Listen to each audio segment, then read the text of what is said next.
آج میری بہت بڑی خوش قسمتی ہے کہ میری جناب حنیف طیب صاحب سے ملاقات ہو رہی ہے اور مجھے موقع مل رہا ہے۔ یہ وہ جانی پہچانی شخصیت ہیں جو کسی تعارف کے محتاج نہیں ہیں، جنہوں نے سالہ سال سے اپنی زندگی کے بہت قیمتی سال لوگوں کی خدمت میں گزار دیے ہیں۔ ایک اسکالر کا یا اسلامک پوائنٹ آف ویو سے دیکھیں کہ تمام کمیونٹی کے لیے کام کرنا ایک بہت معنی خیز بات ہے۔ حنیف طیب صاحب نے غالباً 3 ڈفرینٹ منسٹریز کے ساتھ کام کیا۔ کراچی کے لیے، اسپیشلی کراچی میں ان کی کنسٹیٹوئنسی کا ایریا تھا، انہوں نے بے تحاشا واٹر پروجیکٹس کیے، اسلامک سینٹرز میں ہیلپ کی، میڈیکل سائٹس پہ ہیلپ کی، لیکن یہ سارا میں ان کی خود زبانی پوچھنا چاہوں گا۔ میرے صرف 3 سوال ہیں، باقی میں زیادہ ٹائم نہیں لوں گا، اور حنیف طیب صاحب سے پوچھنا چاہوں گا کہ سیلاب کے لیے کیا ہو رہا ہے، کراچی کے لیے کیا ہو رہا ہے، اور یہ اگر کوئی شخص یا کوئی نان پروفٹ آرگنائزیشن ان کے ساتھ اس سیلاب کے سلسلے میں کنٹیکٹ کرنا چاہے تو وہ کس کیسے ان کو کنٹیکٹ کر سکتے ہیں، اس وقت امیجیٹلی کیا ہیلپ کی ضرورت ہے، کیا معاملات ہو رہے ہیں ان کے کنسٹیٹوئنسی میں سیلاب کے حوالے سے، تو کس قسم کی ہیلپ کی ضرورت ہے۔ حنیف صاحب اگر ہمیں تھوڑا سا بتائیں۔ یہ میرا جو انٹرویو ہے نہ صرف پاکستان میں بلکہ امریکہ اور دنیا کے دوسرے ممالک میں بھی جائے گا، تو میں تمام ان لوگوں کی جو پاکستان سے درد رکھتے ہیں، پاکستان کے لوگوں کے لیے کچھ کرنا چاہتے ہیں، وہ میرے ساتھ اور حنیف طیب صاحب کے ساتھ مل کے شامل ہو سکتے ہیں۔ حنیف صاحب شکریہ جناب۔ بسم اللہ الرحمن الرحیم۔ ڈاکٹر جلال الدین صاحب کا میں دل کی اتھاہ گہرائیوں سے شکریہ ادا کرتا ہوں کہ پاکستان کے اس مختصر دورے پر تقریباً سب جگہ یہ جا رہے ہیں، خاص طور پر جہاں پانی جمع ہو گیا ہے، اور پانی کے جمع ہونے کے بعد وہاں سے تعفن بھی ہے اور بیماریاں بہت پھیل رہی ہیں، تو اس میں پاکستان کی مختلف صوبوں کی مدد کرنے کی ان کی کاوش کو اللہ تعالیٰ اپنی بارگاہ میں قبول فرمائے۔ اور میں نے ان کی نو ہاؤ کو تھوڑی دیر بیٹھ کر سنا تو مجھے بڑی خوشی ہوئی کہ الحمدللہ پاکستانی ہر فیلڈ میں ایک اچھا نام رکھتے ہیں اور پوری دنیا کے لوگ ان کی عزت کرتے ہیں۔ الحمدللہ میں کراچی سے 3 مرتبہ ممبر قومی اسمبلی منتخب ہوا، اور خوش قسمتی سے قائد اعظم محمد علی جناح کا مزار اور اس کے گرد بنا ہوا باغ، یہ ساری میرے حلقہ انتخاب میں شامل ہے۔ تو قائد اعظم کے مزار کے نیچے جو میوزیم بنا ہوا ہے ڈاکٹر جلال الدین، اس کا ضرور دورہ کریں، وہ اس فقیر نے بنایا، اور اس کا افتتاح میں نے ہی 23 مارچ 1988 کو کیا۔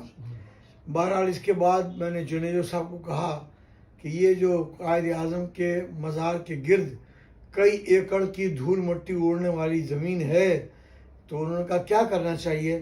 میں نے کہا یہاں ہم اچھا سا ایک باغ بنائیں، اور میں نے سجیسٹ کیا کہ اس کا نام باغ قائد اعظم رکھیں، اور میں نے جنیجو صاحب کو وہاں بلایا۔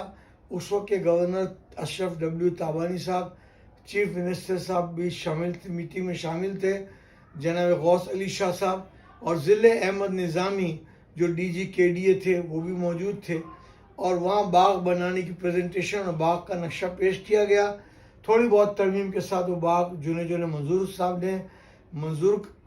منظور کر لیا، اور ماشاءاللہ اب آپ دیکھیں کہ کئی ایکڑ کا گرین رقبہ بالکل کراچی کے ہارٹ آف دی سٹی میں اللہ تعالیٰ نے کابینہ سے مجھے منظور بنا کر کے اس کو بنانے کا شرف حاصل کیا۔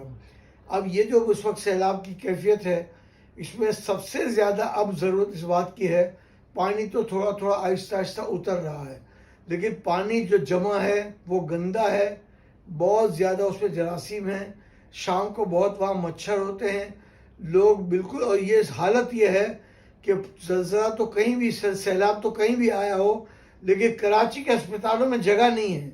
ڈینگی سے لوگ ہسپتالوں کے تمام کمرے، باہر کا کوریڈور وغیرہ سب بھر گیا ہے.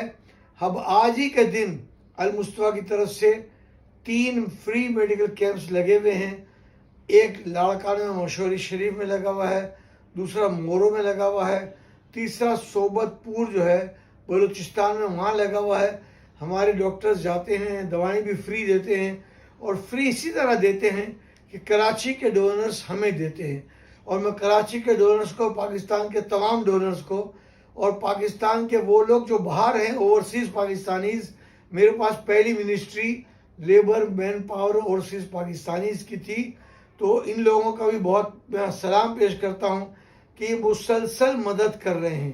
ابھی 5 کنٹینر ہمارے پاس ڈنمارک سے آ رہے ہیں، اور یہ انہی علاقوں میں بانٹا کا. ہمارے آسانی یہ ہے کہ ہمیں جو کنٹینر آتا ہے تو ہم FBI کی طرف سے ٹیکس ایگزیمپٹڈ ہیں، تو بھیجنے والے کو ہمیں بھی اس کی کوئی دقت نہیں ہوگی.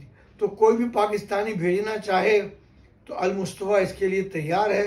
المصطفیٰ کا لیٹر ایگزیمشن کا ایک انشاءاللہ اس کی ہارڈ کاپی ہم ڈاکٹر جلال الدین صاحب کو دیں گے، اور اکاؤنٹ نمبرز کی ہارڈ کاپی بھی دے دیں گے. اکاؤنٹ نمبر تو اسکرین پر بھی ایڈجسٹ کر کے چلا دیے جائیں گے تاکہ جو مدد کرنا چاہتا ہے وہ کرے. اس کے علاوہ پہلی بات تو میں نے علاج معالجے کی کہی کہ کیونکہ انسان زندہ رہے گا تو گھر میں رہے گا، زندہ رہے گا تو نماز پڑھے گا، زندہ رہے گا تو ڈاکٹر کے پاس دکھانے جائے گا. اس وقت تو زندگی ہی بہت مشکل ہو گئی ہے، اور کروڑ لوگ متاثر ہیں، 3.5 کروڑ سے زیادہ لوگ متاثر ہیں. اور مال مویشی غریب لوگوں کا تو کاروبار ہوتا ہے، وہ تباہ و برباد ہو چکے ہیں، اور بے تحاشا تعداد میں لوگ جو ہیں اس وقت کھانے پینے کے سامان سے محروم ہیں. اب تھوڑے دنوں میں وہاں ان علاقوں میں سردی شروع ہو جائے گی، تو ہم کوشش کر رہے ہیں کہ لوگ ڈونیٹ کریں اور ہم گرم کپڑے پہنچائیں. ایک بڑی ڈونیشن کی ضرورت اس وقت یہ ہے کہ جب تک یہ پانی نہیں اترتا تو ایک آسمان اور ان کے درمیان ایک ٹینٹ تو چاہیے نا. ہمارے تاجروں کو اللہ ہدایت دے، 2,500 5,000 والا ٹینٹ جو ہے وہ 25,000 ہزار تک بیچنے لگ گئے. بہت سے لوگوں کے گودام میں ٹینٹ پکڑے جا رہے ہیں. تو اللہ ہمیں توبہ کی توفیق دے اور اس سے بچنے کی توفیق دے. جو پانی کے فلٹر کرنے کا نظام تصوراتی طور پر میں نے ابھی ڈاکٹر جلال الدین صاحب کے اس میں دیکھا موبائل میں، اس پر انشاءاللہ المصطفیٰ ان سے کل میٹنگ کرے گی، کل یا پرسوں جو ان کے پاس ٹائم ہو، تاکہ وہ سمجھ لیا جائے کہ ایک فلٹر کتنے کا ہے اور کس طرح سے چلتا ہے. اس کے ساتھ بیٹریز ہیں، سولر کی پلیٹ ہے. وہ تمام چیزیں زبانی یاد کرنے کے بجائے اس کو ہم لے لیں گے واٹس ایپ پر، تو ہمارے پاس وہ چیز آ جائے گی.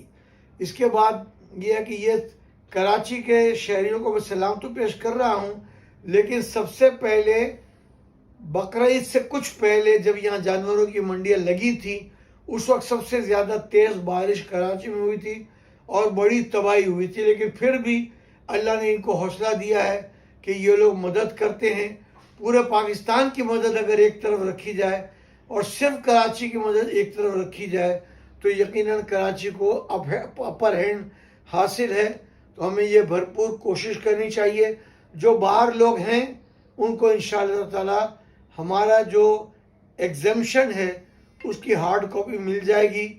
ہمارے جو جلال الدین نوری صاحب سے آپ بھیجیں، انشاءاللہ تعالی اس کی روشنی میں آپ جو سامان بھیج سکتے ہیں بھیجیں.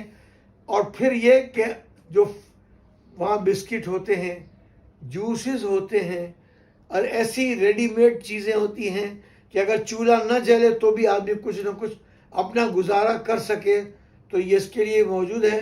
باقی جو بھی ہمیں بھیجنا چاہتا ہے انشاءاللہ العزیز وہ یقین رکھے، اور ہمارے ڈاکٹر جلال الدین صاحب گواہی دیں گے کہ جو بندہ پیٹرولیم اور نیچرل ریسورسز کا، ہاؤسنگ اینڈ ورکس کا، ماحولیات کا اور labour man power overseas Pakistanis کا جو بندہ وزیر رہا ہے، وہ آپ کے سامنے اپنے فلیٹ میں جو 5 منزلہ بلڈنگ کے ایک فلیٹ میں الحمدللہ عزت اور وقار کے ساتھ رہ رہا ہوں. اسی نے ہماری ریلائبلٹی، ٹرانسپیرنسی، لوگوں کے سامنے شفافیت زیادہ کر دی ہے. لوگ ہمیں مدد کر رہے ہیں اور اس کام کو ہم زیادہ سے زیادہ آگے بڑھا رہے ہیں. میں امید کرتا ہوں کہ میرا یہ میسیج سننے والے اپنا دل بڑا کریں گے، اس لیے کہ کرو مہربانی تم اہل زمیں پر، خدا مہرباں ہوگا عرش بری پر. اور ایک مشہور و معروف میں نے اشعار سنے کہ غریب اگر نظر پڑے رسول کا جمال بن، قوی اگر ہو سامنے تو قہر ذوالجلال بن.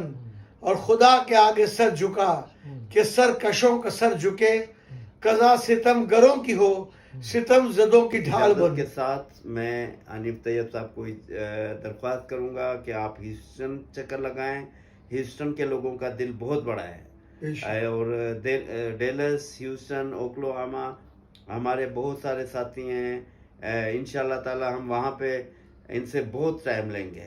انشاءاللہ یہ آئیں گے تو ہم دوبارہ وہاں پہ ملیں گے، اور یقیناً اس کا فائدہ ہوگا، ملک کو بھی فائدہ ہوگا، غریب لوگوں کو بھی فائدہ ہوگا، اور بہتر پلاننگ کر سکیں گے.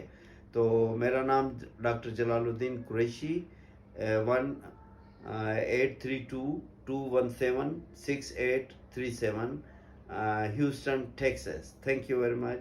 اللہ حافظ.